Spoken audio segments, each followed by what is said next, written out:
makatagpuan sa'yo. Ang mga sarap magpuri sa kanlungan mo, wala nang alanganin pa.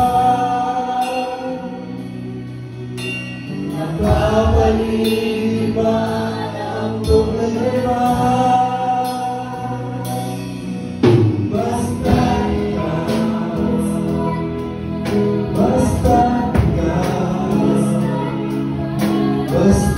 ikaw puso ay kasama.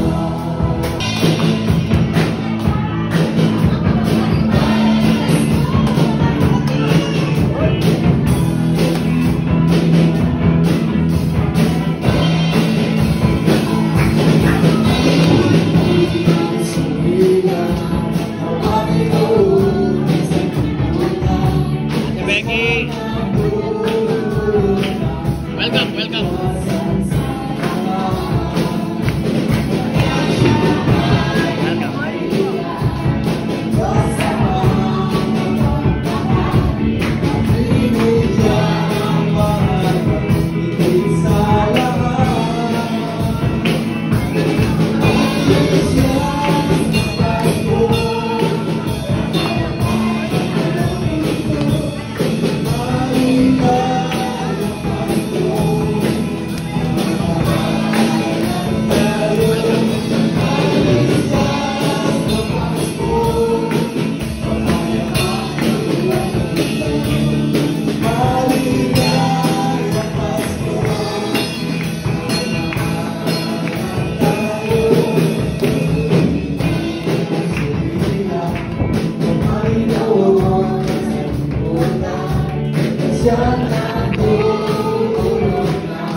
Kahit po hindi tinugon ayon sa ating hinihingi, tayo po ay napapalatan. Di po ba? Amen. Kahit po hindi tugunin ang prayer, masama po ba loob nyo? Bisan ano? Bisan.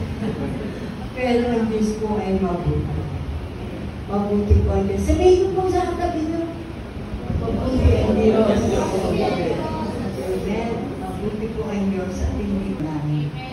Naniniwala po ba kayo? Amen. Na kung kayo ay mananalangin, ang Diyos po ay tutugon. Sa Kanya po kaparaan.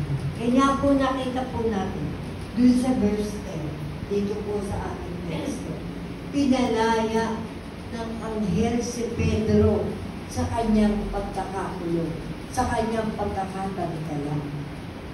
Nakalag po yung mga posas. Tawag sa akin, sabi niya, minsan nga sabi niya, kaano ko pa lang, ka-English ko pa lang, sabi niya. Pero sa kabutihan ng Diyos, kasi oras na talaga ng pananalangin namin, kaya kailangan talaga mananalangin kami.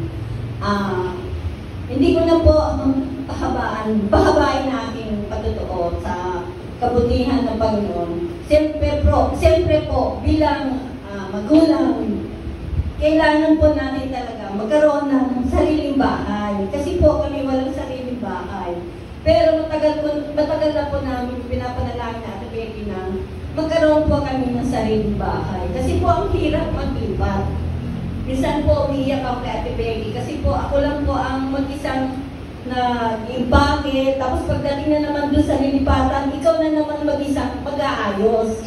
Yung mister ko po kasi may gout yung mga kamay. Hindi man lang po siya makapagtali ng mga karton. Ako na po nag-impake. Ako pa rin po yung nagtatali. Kaya umiiyak.